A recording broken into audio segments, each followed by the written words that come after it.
Merhaba arkadaşlar, kanalıma hoş geldiniz. Bu videomda aklınızdaki kişi başkalarına sizin hakkınızda neler söylüyor, sizi nasıl anlatıyor ya da konuşacak olsa sizin hakkınızda neler söylerdi? Bu konu hakkında bir tarot okuması yapacağız. Gördüğünüz gibi 3 tane deste hazırladım. Daha rahat seçebilmeniz için ekrana üstten çekilmiş halinin fotoğrafını koyacağım. Odaklanıp seçebilirsiniz. Eğer seçtiyseniz birinci desteğiyle başlıyorum.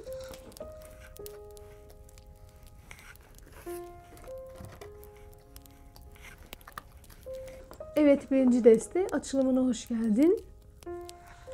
Bakalım aklındaki kişi seni başkalarına nasıl anlatıyor? Senin hakkında neler söylüyor?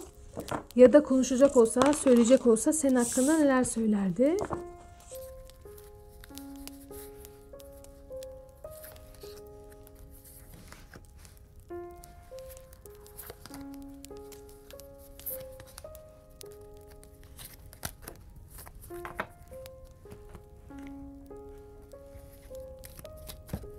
Hemen destek alalım.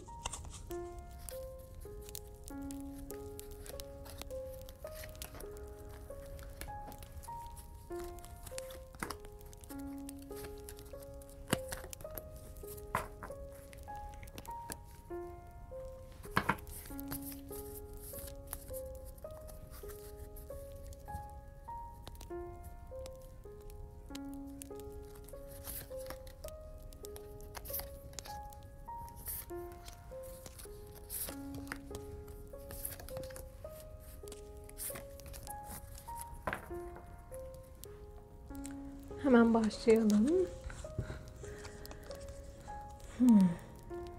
Diyor ki sizin hakkınızda o bana çok iyi geldi ve beni gerçekten çok sevdi. Hayatımı bereketlendirdi. Çok şanslı biri.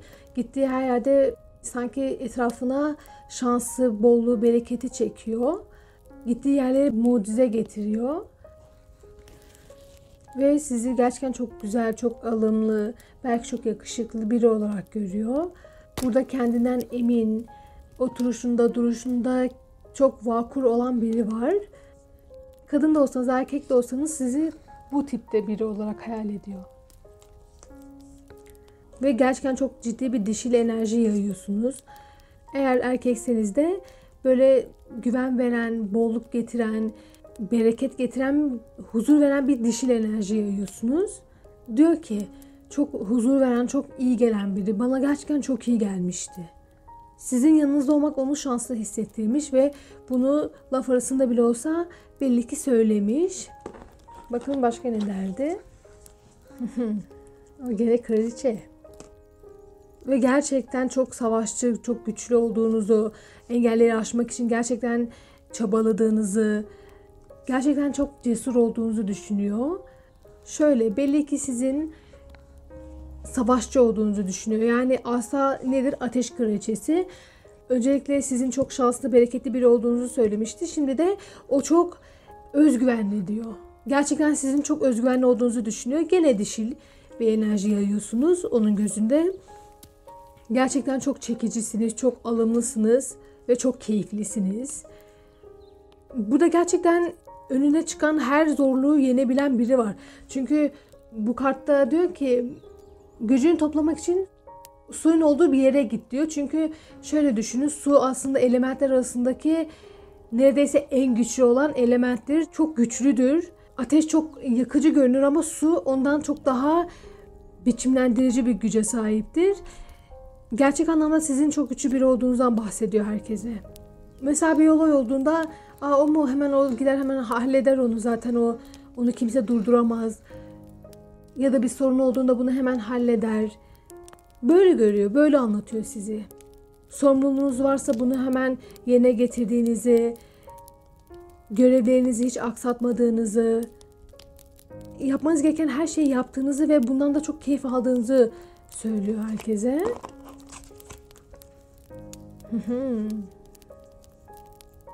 Bakın bereketli demiştim. Gene bereket kartı. O iyi bir insan ve yaptıklarının karşılığında diyor ki O iyi bir insan ve yaptıklarının karşılığını da alıyor. Hem de adil bir şekilde. Çalışıyor, çabalıyor, mantıklı davranıyor, oturaklı davranıyor ve en sonunda kazanan oluyor. Bu da evrenin sizin arkanızda olduğunu ve cesur olmanız gerektiğini, bu sayede size yardımcı olacağını söyleyen bir kart. Aynı şekilde bakın, burada evren size yardım eder, adaletli olandır, size hak ettiğinizi verir diyen bir kart.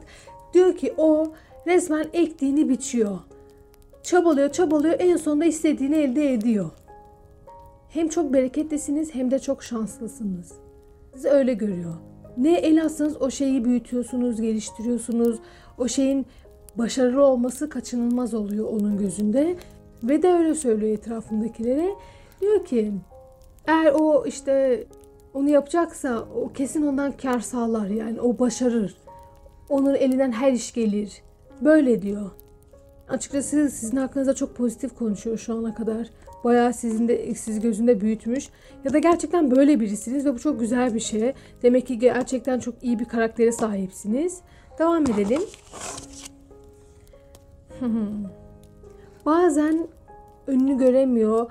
Bir şeyler yaparken korkuyor ve bağımsızlığını kazanmak için gerçekten çok çabalıyor ama aslında bağımsızlığı da gözünde çok büyütmüş diyor sizin hakkınızda. Bir şeylerin değişmesi için biraz zaman vermeli ama vermiyor. Çok sabırsız davranıyor ve en sonunda kendini bir çıkmazda buluyor. Bağımsızlığına çok düşkün ve bu düşkünlüğü onu zayıf duruma düşürüyor diyor sizin hakkınızda. Bağımsızlık nedir? İşte maddi bağımsızlık, kendi sorumluluğunuzu almak, kendi işinizi kurmak. Böyle bir bağımsızlık kazanma arzunuz var ama biraz da özgüvensiz hissediyorsunuz belli ki. O da diyor ki hani halbuki elinden her iş gelir ve her zaman çok şanslıdır. Emeklerinin karşılığını alır ama gene de o bazen çok olaylara kötümser bakabiliyor. Ve bir şeyi taktığımı takıyor. Mesela bağımsızlığa takmışsınız belli. Ve bu sizin elinizi kolunuzu bağlamış gibi. Ya bağımsız olacağım ya da başka hiçbir şey olamam. Kaybeden olurum diyorsunuz. O da diyor ki halbuki bağımsızlığı gözünde bu kadar önemli, değerli bir konuma koymuş olmanızı biraz garipsiyor. Devam edelim bakın. Şöyle. Size demiştim ya, bağımsızlığınıza gerçekten çok düşkünsünüz ve ya bağımsız olacağım ya da çekip gideceğim diyordunuz. Ve evet, burada da diyor ki elde edemediğinde ya da istediği şeye sahip olamadığında her şeyi arkasında bırakıp gidiyor. Her şeyi bitiriyor ve yeniden başlamak istiyor. Sonra yeniden başladığınızda başarılı olduğunuzu söylüyor. Yani diyor ki o hep bir şeyler başarırdı. Sonra bir ara işte çok kötü bir dönemden geçti falan. Şimdi tekrar her şeyi arkasında bıraktı. Tamamen uzaklaştı ve tekrar hayatına mucizeler almaya başladı. Yani kendinizi toparladığınızı ve tekrar ayağa kalktığınızı söylüyor insanlara. Belki bu dönemde hayatınızdaki bereket, şans gibi hani güzel enerjiler azalmıştı kendinizi kötü hissettiğiniz için. Kendinizi çaresiz hissettiğiniz için. Şimdi gene toparladığınızı söylüyor. Yani o bir düştü falan, bir sendeydi ama hemen tekrar toparladı kendini. Tekrar yeniden bir başlangıç yaptı. Ve bu başlangıç gene ona mucize başarı getiriyor. Gene bir şeyleri başarıyor her zamanki gibi. Sizin gerçekten çok çalışkan biri olduğunuzu düşünüyor. Ve böyle söylüyor. Diyor ki o kafasına koymasına bakar. Onu bir hedef olarak belirlemesine bakar. Hedefine koyduysa onu alır. Ve bunun için bırakması gereken her şeyi bırakır. Bir şeyleri arkasında bırakması gerekiyorsa, bir şeyleri terk etmesi gerekiyorsa gözü kapalı bir şekilde bunu bırakır, terk eder ve hedefine ulaşır. Böyle söylüyor. Evet. Ama gene de bu uzaklaşmalarınızın daha çok zihinden olduğunu düşünüyor bu arada. Belli ki bu kadar yükseliyorsunuz, kalkıyorsunuz, belki bir sıkıntılar yaşıyorsunuz ama en sonunda gene kendi bulunduğunuz bölgeden fiziksel olarak çok ayrılmıyorsunuz. Diyor ki o bitişler yaşadığı, yeni bir başlangıç yaşadığı, böyle bir insanın dengesi bozulur değil mi? Ama onun bozulmuyor. Her şeyi tam olması gerektiği şekilde, tam olması gerektiği düzeyde yapabiliyor. Kime ne kadar değer vereceğini, hangi alana ne kadar yöneleceğini, ne kadar emek vereceğini falan bunların seçeresini iyi tutuyor. Bu sayede gene başarıyor ve herkese, kendine de iyi geliyor. Sizin bu kendinden emin ve dengeli haliniz çevrenize de iyi geliyor. O da diyor ki onun etrafında olsan hayat ne kadar kolay. Hem bereketli, hem çalışkan, hem gözü kara ve bir şeyler başarmak istediğinde başardığı için de onun yanında olmak kendimi daha güvende hissettiriyor diyor. Bakın burada da kendinden emin karakter vardı. Burada da kendinden bir emin bir karakter var. Kesinlikle sizin hakkınızda çok iyi şeyler söyledi. Herkes gibi sizin de inişleriniz, çıkışlarınız var. Ama gene de hep günün sonunda siz kazanan durumda oluyorsunuz, iyi durumda oluyorsunuz. Ve onun gözünde de gerçekten çok parlamışsınız o yüzden. Çok mutlu, eğlenceli, keyifli biri, tam sevilecek biri diyor sizin hakkınızda. Hayatla, yaşamla armoni içinde. Ve belki de o yüzden sizi hafiften de bir kıskanıyor da olabilir. Ama durum gayet iyi görünüyor. Sizi görüş gayet iyi. Size anlatışı da gayet iyi. Evet, birinci deste. Açılımın bu kadardı.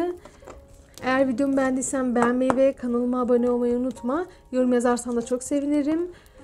O zaman bir dahaki videolarda görüşmek üzere. Hoşça kalın. Aşkla kalın.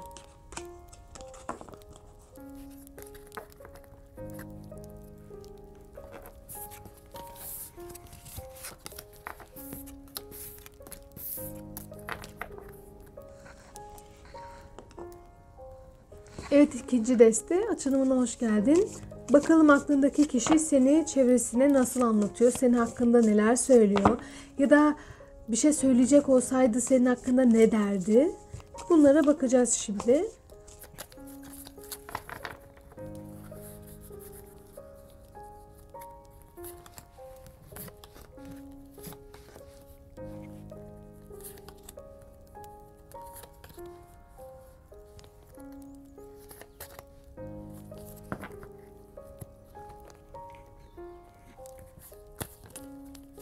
Hemen destek alalım.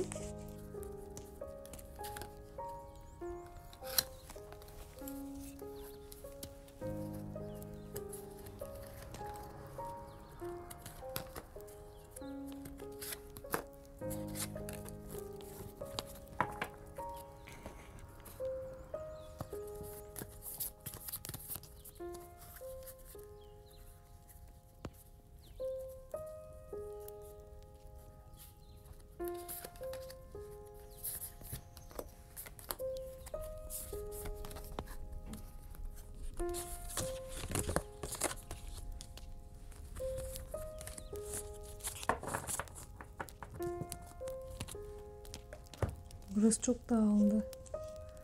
Hemen başlayalım. Sizin hakkınızda diyor ki o bana çok iyi geldi. Hayatıma keyif ve neşe getirdi. Bana çok iyi geldi çünkü içimdeki çocuğa, geçmişime yönelik çok destek oldu bana. Psikolojik olarak kendimi yıkılmış ve harap durumda hissederken bana destek oldu. Yol gösterdi. Ve bu sayede kendimi çok iyi hissettim. O yüzden o gözümde çok kıymetli bir konumda. Ona o kadar değer veriyorum ki. O benim için her şey demek. Ve hayatımda gördüğüm en güzel ya da en yakışıklı kişi. Öyle güzel, öyle çekici ki. Onun hayatımda olmasını istiyorum çünkü o bana çok iyi geliyor. Onu düşünmek bana çok iyi geliyor. İçimi aydınlatıyor. Benim içimi huzurla dolduruyor. Onu görmeyi iple çekiyorum. Onunla karşılaşmayı iple çekiyorum. Belki onunla barışmayı iple çekiyorum diyor. Kesinlikle onunla çok iyi geldiğinizi düşünüyor ve böyle söylüyor etrafa. Sizin konunuz açıldığında ya da sizin isminiz geçtiğinde böyle bir durgunlaşıp sizi ne kadar sevdiğini hatırlıyor. Ya da sizin ona ne kadar iyi hissettirdiğinizi. Bunları hatırlıyor ve insanlara sizin hakkınızda gerçekten çok pozitif konuşuyor.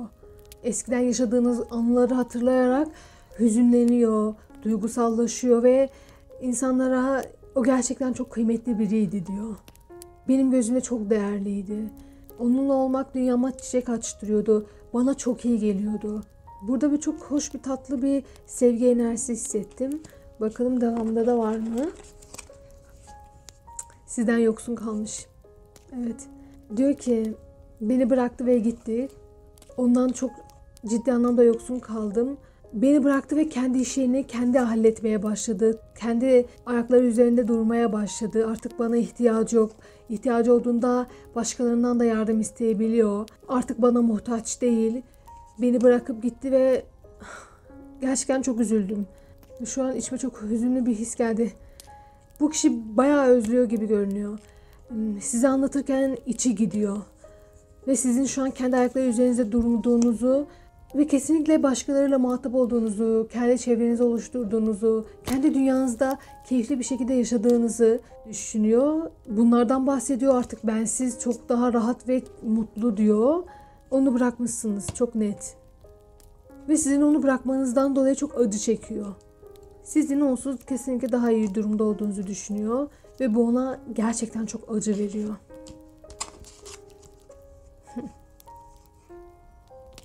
Evet ve zaten sizi çok değerli görmüştü. Bakın parasit okuzusu yani tılsım sizi çok değerli görmüştü. Şimdi de sizin bir para kraliçesi olduğunuzu düşünüyor ya da kralı, ama kesinlikle çok bereketli, çok şanslı, oturaklı, kendi ayakları üzerinde duran, burada da görmüştük kendi ayaklarınızın üzerinde durabildiğinizi. Diyor ki o kendi ayakları üzerinde durmayı öğrendi, benden uzaklaştı, güçlendi, özgüven kazandı, onu gerçekten sevecek insanları buldu ve başkalarını daha rahat bir şekilde sevmeye başladı. O yüzden de çok şanslı birine dönüştü. Hayatına şansı çekti. Siz belli ki bu kişiden enerjinizi çekmişsiniz ve size anlatırken sizin sürekli zenginliğinizden, ne kadar şanslı olduğunuzdan bahsediyor insanlara. Ondan enerjinizi çektiğiniz için ya da artık onu gerçek anlamda bırakabildiğiniz için o bu şanstan mahrum kalmış. Ve o yüzden diyor ki, sizin hakkınızda diyor ki o çok şanslı. Onu seven insanlara sahip, onu gerçekten seven, ona gerçekten değer veren bir çevreye sahip ya da bir kişiye, belki bir aile bireyine ve sahip olduğu şeyler çok değerli. Ve ben ona sahip değilim şu an. Ama gözümde o kadar değerli bir konumda ki onu öyle güzel görüyorum, onu öyle çok beğeniyorum ki. Sevgi, bakın resmen sevgi için yaratıldığınızı düşünüyor ve sizin gözünüzde gerçekten çok büyütmüş. Başkalarına da böyle size çok imrenerek anlatıyor. Yani size anlatırken içten içe böyle keşke benim olsa diyerek anlatıyor. Ya da sizinle ilgili bir konu geçtiğinde, bir dedikodu falan döndüğünde kesinlikle ne kadar şanslı olduğunuzu, ne kadar güzel olduğunuzu düşünüyor. Gerçekten.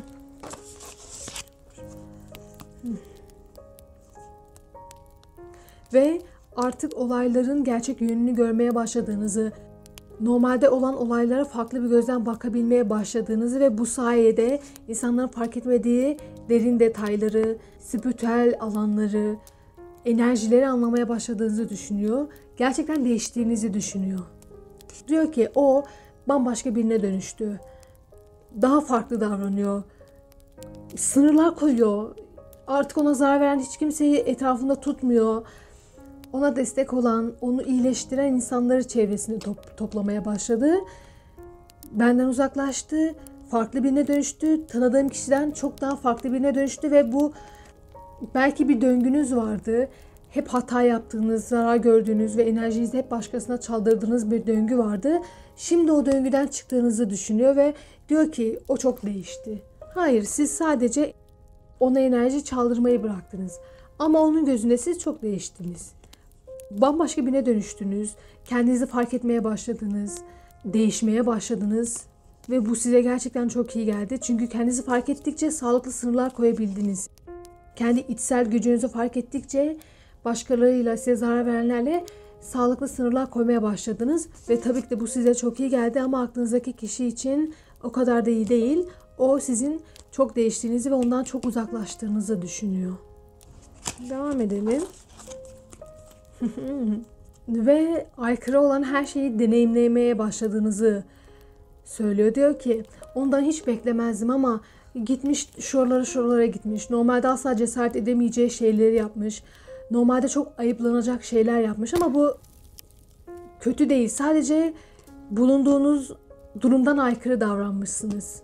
Ve Bu yönünüze inanılmaz yükselmiş. Bu yönünüzü çok çekici bulmuş. İçini böyle kıpır kıpır etmişsiniz bu yönünüzle ve size anlatırken şey diyor. Sanki gitgide daha tutkulu, daha kendiyle barışık ve özgüvenli birine dönüştü ve bu durumdan da çok memnun. Yani istediği her şeyi yapıyor, her şeyi deneyimliyor. Bundan korkmuyor. Yasak olan şeyleri deneyimliyor. Belki siz normalde bir iş kuracağınız zaman ya da kendi bağımsızlığınızı falan kazanmayı amaçladığınız zaman bundan çok korkardınız, çok çekinirdiniz. Belki de ailenizin sözünden çıkmazdınız, kuralların dışına çıkmazdınız. Artık değiştiğinizi, bambaşka biri olduğunuzu ve artık kuralların dışına çıktığınızı söylüyor. Diyor ki o benim tanıdığım dünyanın en tatlı, en çekici, en seksi kadını ya da erkeği eskiden normalde de şimdi bambaşka birine dönüştü. Ve bu dönüşüm onu içten içe çok tahrik ediyor.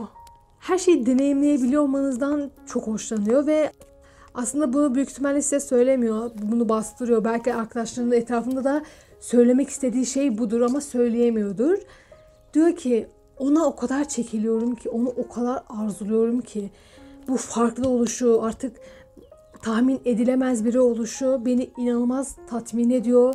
Çok geriyor ve içimi ateşle dolduruyor. Beni yakıyor yani. Sizin bu yönünüze gerçekten çok yükselmiş. Demek ki doğru yoldasınız ve böyle sizden böyle bahsediyor. Sizi gözünde bayağı yüksek bir konuma koymuş. Çok cesur olduğunuzu düşünüyor ama bu cesaret daha böyle kendiliğinden geliyor. Hayat sanki size kendiliğinden akıyor. Böyle görüyor ve insanlara da diyor ki o çok şanslı, o çok bereketlidir ve çok gözü karadır. Garip bir şekilde her şeyi deneyimler. Denemekten korkmaz. Onu da dener, bunu da dener. Ve onun gözünde yanlış ya da doğru yok. Her şey denenir diyor. Sizin çok rahatladığınızı, deneyimleme özgürlüğünüzün olduğunu düşünüyor. Çünkü insanların ne dediğini çok taktığınızda ya da ayıplanmaktan, dışlanmaktan korktuğunuzda aslında kendinizi çok ciddi sınırlarsınız ya. Çok büyük bir potansiyeliniz varsa bile kendinizi bastırırsınız. İşte sizin bunu yapmadığınızı düşünüyor. Kendinizi bastırmadığınızı, bu yüzden de rahatladığınızı, özgür olduğunuzu düşünüyor. Ve böyle anlatıyor. Diyor ki o çok cesur, çok gözü kara ve çok tutkulu. Bir işe başladığında çok azimli. Bu şeytan kartı da biraz çirkin bu destede. İnsanı biraz tedirgin ediyor bakışları. Ama gene de sizin bu tatlı huyunuzun altındaki bu tutku hoşuma gitti. Sizi böyle görüyor. Devam edelim. Ay. Evet bakın cesur. Dediğim gibi bir şeyler deneyimlerken çok cesursunuz. Ve bir şeyler deneyimlemek konusunda çok heveslisiniz. Bu sizi çok çekici yapıyor. O da diyor ki o hayatımda gördüğüm en cesur, en çekici, en tutkulu, en seksi kişi. Ve onunla birlikte olmayı çok istiyorum. Beni terk ettiği için kendimi çok yalnız hissediyorum. Değiştiği için ne yapacağımı bilemiyorum ama bu değişiminden çok hoşlanıyorum. İnanılmaz hoşuma gitti bu değişimi. Onun bu kadar çekici birine dönüşmesini hiç beklemiyordum. Ve artık kendine gerçekten inanan, güçlü, özgüvenli birine dönüştü. Yani sizin bir şeyler deneyimlerken çok cesur olduğunuzu ve bundan hiç çekinmediğinizi söylüyor. Sizin bu cesaretli yanınız onu çok etkilemiş ve bayağı tutuşturmuş. Değişiminizi ne kadar kabul etmiyormuş gibi görünse de bu değişiminiz onu çok etkilemiş. Bayağı içini kıpır kıpır etmiş ve evet, cesur bir insan gördüğünde herkesin içi kıpır kıpır eder. Çünkü cesaret öyle kolay bulunabilen bir şey değil tabii. Bakın hem cesur hem de kendine inanan. Gerçekten çok iyi. Bu deste çok hoşuma gitti şu an. Bayağı iyi. Evet, ikinci deste açılımın bu şekildeydi. Umarım açılımdan memnun kalmışsındır ve umarım faydalanmışsındır. Eğer videomu beğendiysen beğenmeyi ve kanalıma abone olmayı unutma. Yorum yazarsan da çok sevinirim. O zaman bir dahaki videolarda görüşmek üzere. Hoşça kalın, aşkla kalın. Çok güzel çıktı.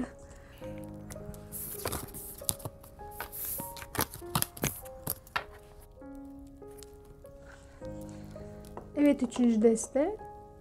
Açılımına hoş geldin. Bakalım aklındaki kişi seni başkalarına nasıl anlatıyor? Senin hakkında neler söylüyor? ya da konuşacak olsa, hakkında bir şeyler söyleyecek olsa neler söylerdi? Kartlarım kendilerini atıyorlar. Çok güzel. Hemen başlayalım.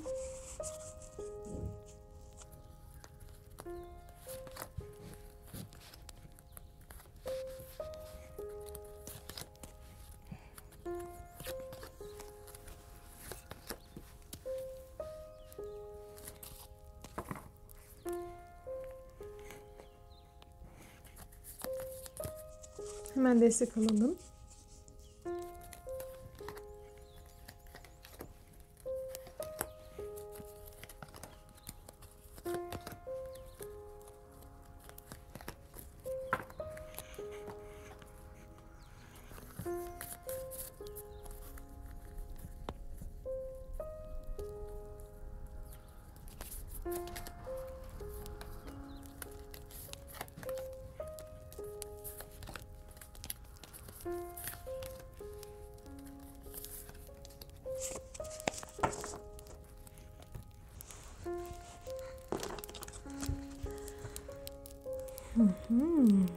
Oo.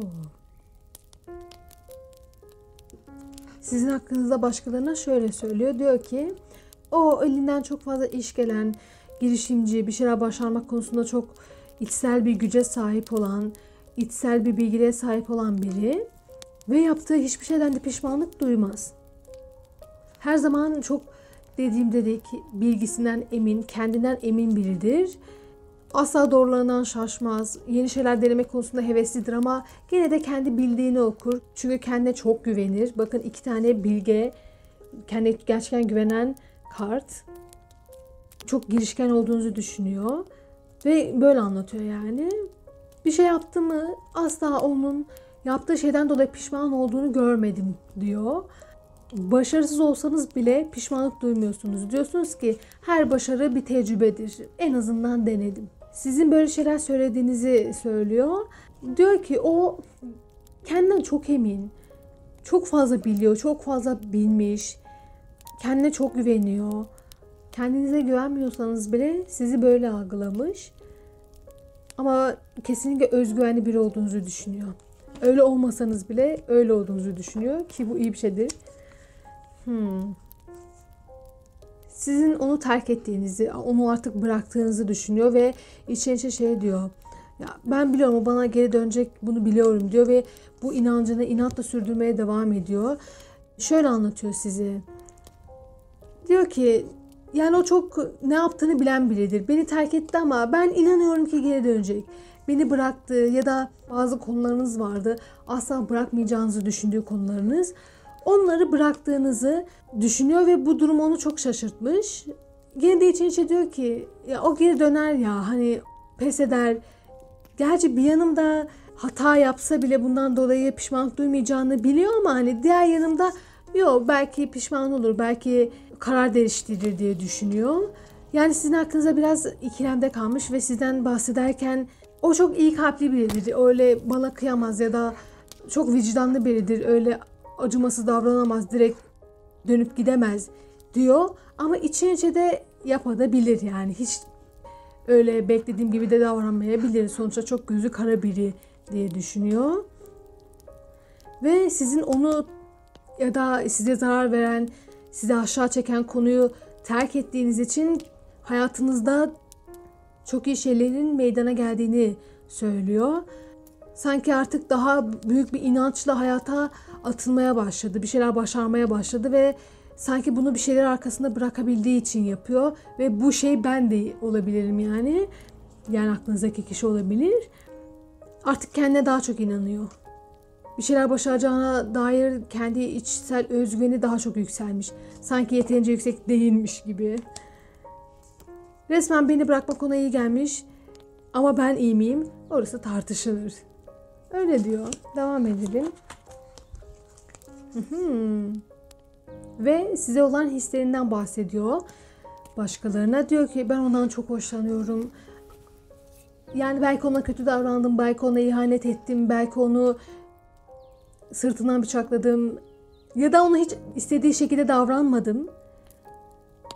Ve o da beni terk etti. Ama ben şu an pişmanım. Çünkü onu gerçekten çok seviyorum. Ondan gerçekten çok hoşlanıyorum. Ona karşı çok yoğun duygular hissediyorum. Ve onu yaşamım, dünyam olarak görüyorum. Ve onunla bir bütün olmak istiyorum tekrardan. Onunla derine dalmak istiyorum. Onu gerçekten çok güzel görüyorum. Bakar mısınız kuğu ne kadar güzel bir hayvandır.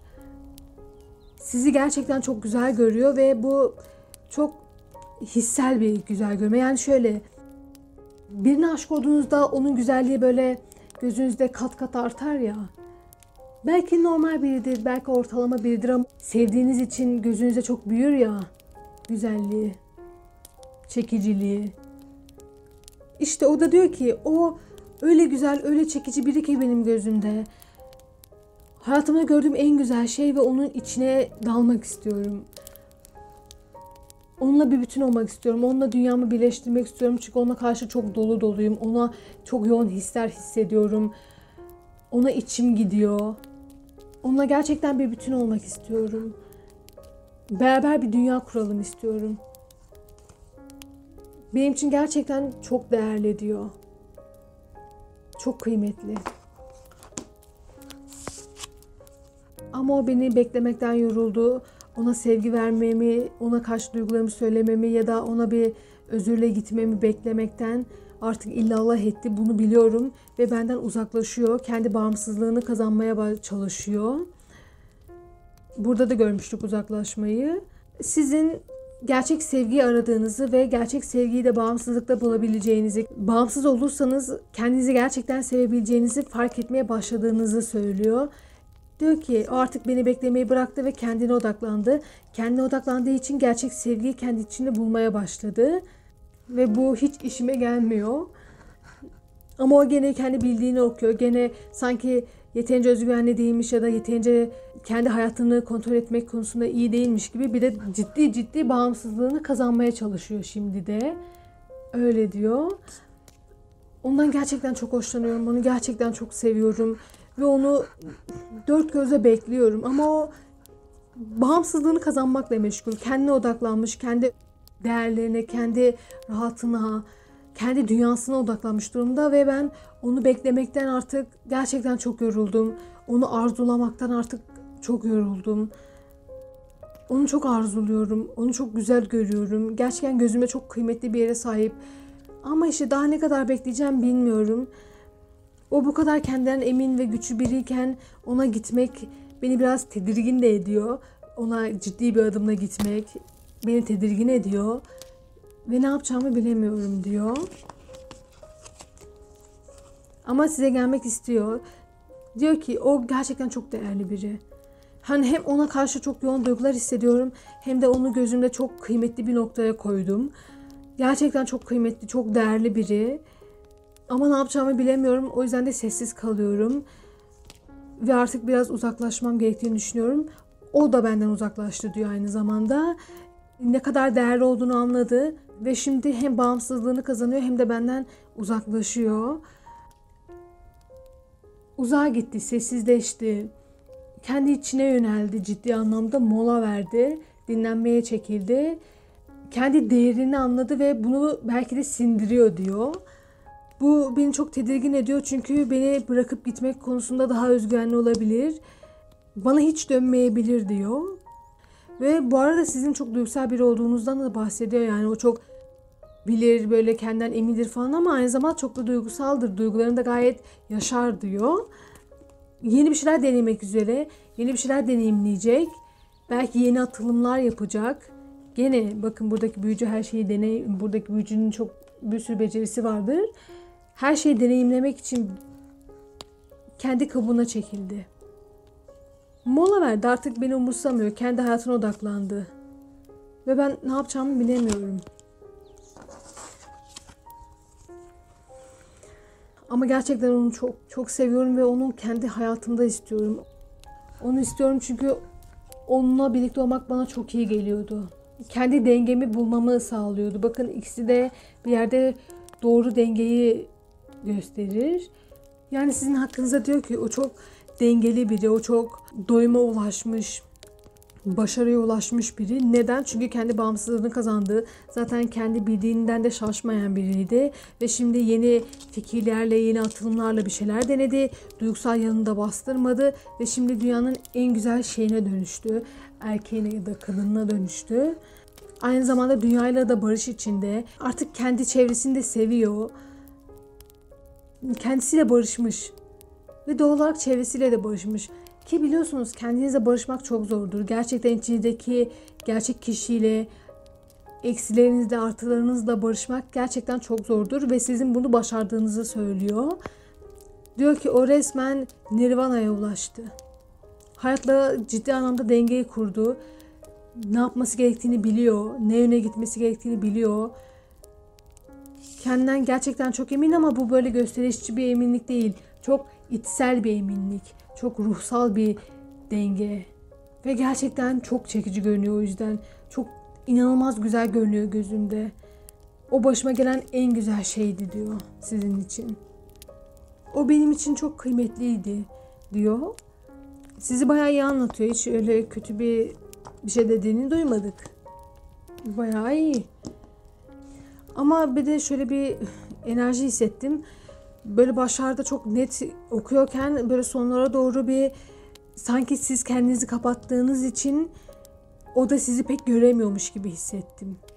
Yani sizinle ilgili konuşurken ilk başta o da çok emin konuşuyordu ama bir zaman sonra o eminliğini kapattı. Çünkü siz artık kendinizi ona çok net göstermemeye başladınız. Gerçekten ciddi anlamda enerjinizi kesmiş ve gerçekten bağımsız olmuş olabilirsiniz. Çünkü bu bağımsızlıktan sonra böyle bir okumamda bir sınır hissettim. Sanki sizin hakkınızda konuşurken o kadar da emin konuşamıyor artık. Sizden bahsedilirken o kadar net tabirler, o kadar net ifadeler kullanamıyor. Yani bu destedeki kişi gerçekten çok kendinden emin ve enerjisini de gayet koruyor yani. Hiç öyle herkese enerjisini açmıyor. Belli. Ve aklınızdaki kişi de bunun farkında artık. O da sizi gerçekten çözemiyor. Zaten büyücüyü çözemezsiniz. Kolay değildir. Sadece onu sizi çözemediği için de sizi çok yüksek bir konuma koymuş olabilir gözünde. Çünkü sizi çözümleyemiyor ve şey diye düşünmeye başlamış gibi, tahmin yürütmeye başlamış. Sizinle ilgili çok net yargılarda bulunamıyor yani öyle hissettim. Kartlardan bağımsız olarak. Sanki sizi okuyamıyor. Sanki sizin dünyanıza giremiyor. O yüzden kendini inanılmaz bir boşlukta hissediyor. Bu boşluğu hissettim ve beni bayağı garip hissettirdi. Öyle bir enerji aldım. Böyleydi. O zaman 3. deste açılımının bu kadardı. Umarım memnun kalmışsındır ve umarım faydalanmışsındır. Eğer videomu beğendiysen beğenmeyi ve kanalıma abone olmayı unutma. Yorum yaparsan da çok sevinirim. O zaman bir dahaki videolarda görüşmek üzere. Hoşça kalın, aşkla kalın. Aklınızdaki kişi için gerçek anlamda gizem olmuşsunuz bu arada. İnanılmaz. Çok hoş. Gizem iyidir.